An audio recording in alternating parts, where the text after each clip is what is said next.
নন্দিতা শ্বশুরবাড়িতে বিয়ে হয়ে এসেছে বছর 5 হলো। বাড়িতে লোক বলতে বৃদ্ধা শাশুড়ি, স্বামী মনোজ আর 3 বছরের ছোট্ট ছেলে সোনু। বিয়ের সময় মা বলেছিল বটে, সংসারে মানিয়ে নিয়ে চলতে হয়। কিন্তু নন্দিতার শাশুড়ি যোগমায়া দেবীর আচরণে মনে হয় না যে নন্দিতা মানিয়ে নিতে পেরেছে এ বাড়িতে এসে। বিয়ের 5 বছর হয়ে গেছে, এখনো রান্না একটু খারাপ হলেই কথা শুনতে হয়। আবার বৌমার সাথে একটু সামান্য কথা কাটাকাটি হলেই ছেলেকে বৌমার নামে শোনাতে ছাড়েন না। মাঝে মাঝে বড় অভিমান হয় নন্দিতার। বাবা মা বাড়ি ছেড়ে এ বাড়িতে চিরদিনের জন্য চলে এসেছে সে।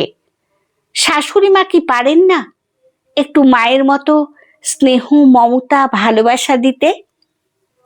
রাতে ছেলে বাড়ি ফিরলে যোগমায়া দেবী সাথে সাথে ছেলের চোখ মুখ ধোবার জল নিয়ে তোয়ালে হাতে দাঁড়িয়ে থাকেন। চোখের সামনে বসে ছেলেকে খাইয়ে তবে নাকি শান্তি পান উনি। নন্দিতার মাঝে মাঝে খুব রাগ হয়। মনোজ কি খাবে, কি পড়বে, সব কি ঠিক করার উনার একারই অধিকার আছে? স্বামীর উপর তার কি কোনো অধিকার নেই? সোনু একটু বড় হবার পর থেকে তার সব দায়িত্ব যেন যোগমায়া দেবী নিয়ে নিয়েছেন। নিজের কাছে রাখেন, নিজের হাতে স্নান করান, খাওয়ান। সোনু দুষ্টুমি করলে একটু বকারও উপায় নেই, শুনতে হবে, আমার নাতিকে একদম বকবে না বৌমা, ওইটুকু বাচ্চার গায়ে হাত তোলো কিভাবে তুমি? কান্না আসে নন্দিতার। মা হিসেবে কি সন্তানকে শাসন করার অধিকারটুকুও নেই ওর? তাই মনে মনে শাশুড়ি মায়ের প্রতি রাগ জমে থাকে অনেক। বৃদ্ধা যোগমায়া দেবীর আজকাল রাতে আর ভালোভাবে ঘুম আসে না। সারা রাত দুশ্চিন্তায় ছটফট করেন উনি। আশেপাশের ঘটনাগুলো দেখতে দেখতে বড় ভীতু হয়ে পড়েছেন। মর্নিং ওয়াকে যাওয়ার সঙ্গীগুলো দিনের পর দিন কমে আসছে। ছেলেমেয়েরা বৃদ্ধ বাবা মায়েদের পাঠিয়ে দিচ্ছে বৃদ্ধাশ্রমে। সেদিন তো দেখলেন উনার প্রিয় বান্ধবী সুমিত্রাকেও ওর ছেলে পাঠিয়ে দিল বৃদ্ধাশ্রমে। সুমিত্রা খুব কেঁদেছিল, বলেছিল, যোগমায়া, আমার আর নাতি নাতনিদের সাথে সময় কাটানো হলো না রে। ছোট্ট সোনু যে যোগমায়া দেবীর প্রাণ, ওর থেকে দূরে থাকবেন কি করে উনি? স্বামীর মৃত্যুর পর কত কষ্ট করে ছেলে মেয়েকে মানুষ করেছেন উনি। সেই ছেলে যদি মাকে দূরে পাঠিয়ে দেয়, কিভাবে সে যন্ত্রণা সহ্য করবেন যোগমায়া দেবী? এটা ভাবলেই আঁতকে ওঠেন উনি। যোগমায়া দেবী শুনেছেন যে ছেলের বিয়ের পর বৌমারা শাশুড়িকে বৃদ্ধাশ্রমে রেখে আসার জন্য চাপ দেয় স্বামীকে। তাই ছেলেরা বাধ্য হয়ে মাকে রেখে আসে কোনো বৃদ্ধাশ্রমে। যোগমায়া দেবী মনে মনে ভাবেন, মনোজ তো মাকে খুব ভালোবাসে, হয়তো নন্দিতা স্বামীকেও বোঝায় তাকে দূরে পাঠিয়ে দেওয়ার জন্য।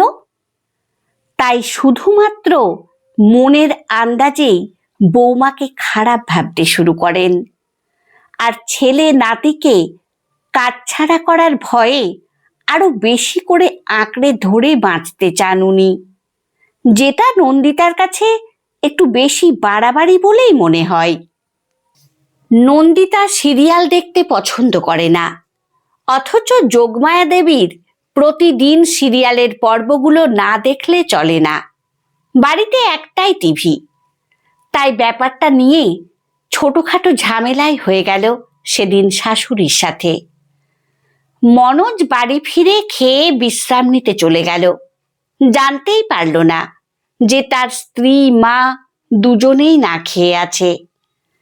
নন্দিতাও রাগ করে রাতে না খেয়ে শুতে চলে গেল। যোগমায়া দেবী খাবার টেবিলে একা বসে আছেন চোখ ভরা জল। মেয়েটা যে না খেয়ে একদম থাকতে পারে না, সারা রাত খিদে ছটফট করবে নিশ্চয়। যোগমায়া দেবী না খেয়ে শুয়ে পড়লেন। ঘুম এলো না আর। নন্দিতা শুয়ে শুয়ে ভাবছে, শাশুড়ি মাকে তো সে রোজ নিজে হাতে খেতে দেয়, আজ মানুষটা ঠিক করে খেলো তো? ঘুম নেই চোখে। উঠে রান্নাঘরে এসে দেখলো যেমন খাবার ছিল ঢাকা দেওয়া পড়ে আছে। তার মানে খাননি উনি, একে অসুস্থ। খাবার পরে এতগুলো ওষুধ খান রোজ, নিশ্চয়ই সেগুলোও খাননি উনি।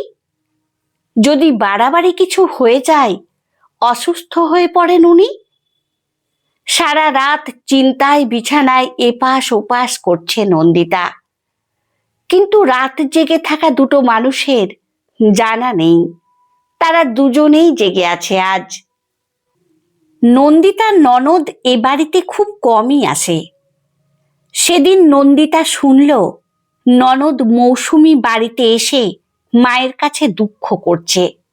জানো মা, একটু ভুল হলেই শাশুড়ি মা খারাপ ব্যবহার করেন, বাপের বাড়ি তুলে খারাপ মন্তব্য করেন, সব সময় চেষ্টা করেন আমাকে সুমনের থেকে দূরে রাখার। আমার খুব কষ্ট হয় মা।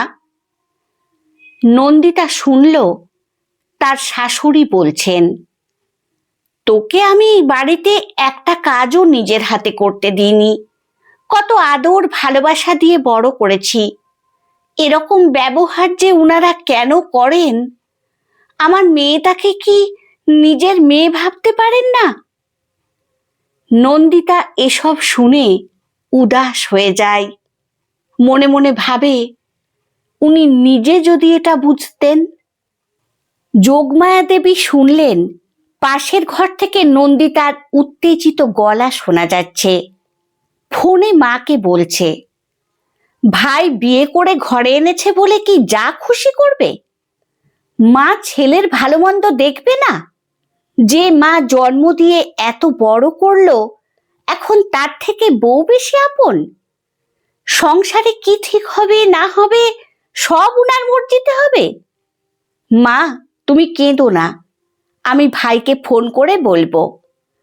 আর আমি কয়েকদিনের মধ্যেই গিয়ে তোমার কাছে কটা দিন থেকে আসব। জানালা দিয়ে বাইরে তাকিয়ে আছেন যোগমায়া দেবী। চোখে জল টলটল করছে। মনে মনে বললেন, এই কথাগুলো যদি নন্দিতা একবার বুঝতো। কঠিন হৃদরোগে আক্রান্ত হয়ে যোগমায়া দেবী হাসপাতালে ভর্তি। দুশ্চিন্তায় নন্দিতার নাওয়া খাওয়া ঘুম সব বন্ধ হবার জোগাড়। রোজ সকালে বিকেলে টিফিন ক্যারিয়ারে রান্না করা ভাত নিয়ে সে ছোটে হাসপাতালে। তার শাশুড়ি মা যে হাসপাতালের খাবার খেতে পারেন না, প্রতিদিন নিজের হাতে খাইয়ে দেয় সে যোগমায়া দেবীকে। যোগমায়া দেবীর চোখ ভরে আসে জলে। নন্দিতার হাত দুটো ধরে বলেন, আমি তোকে ভুল বুঝেছিলাম মা। ছেলে নাতির থেকে দূরে যাওয়ার ভয়ে আমি দিশেহারা হয়ে পড়েছিলাম রে মা। তাই আমি বুঝেও বুঝতে চাইনি। বাড়িতে ছেলে ছাড়াও আর একজন আমাকে মা বলে ডাকে। অনেক খারাপ ব্যবহার করেছি মা। শেষ বেলায় কি ক্ষমা করবি না আমায়? নন্দিতা শাশুড়ি মায়ের হাতটা চেপে ধরে বলে, ওরকম বলো না তুমি। খুব তাড়াতাড়ি সুস্থ হয়ে যাবে মা, আবার বাড়ি ফিরে যাবে আমাদের সাথে। তোমার ছেলে নাতিকে নিয়ে আনন্দে দিন কাটাবে। মাঝরাত বারান্দায় দাঁড়িয়ে আছে নন্দিতা। চোখে তার ঘুম নেই।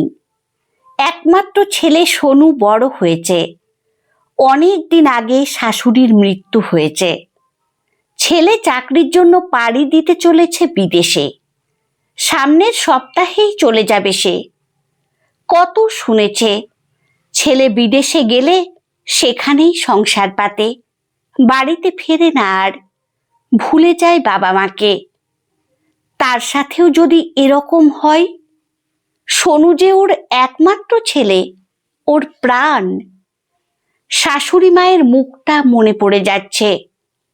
মনে মনে ভাবছে, আমার পাশে তবু আমার স্বামী মনোজ আছে, কিন্তু ওই মানুষটার কাছে তো কেউ ছিল না ছেলে ছাড়া। আজ শাশুড়ির সাথে নিজের খুব মিল খুঁজে পাচ্ছে ও। শাশুড়ি মায়ের ভয়গুলো যেন ওর বুকের মধ্যে বাসা বেঁধেছে।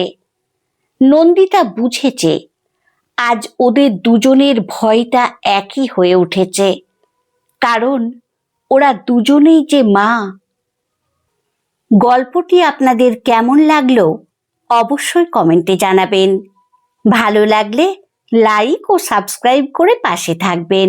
ধন্যবাদ।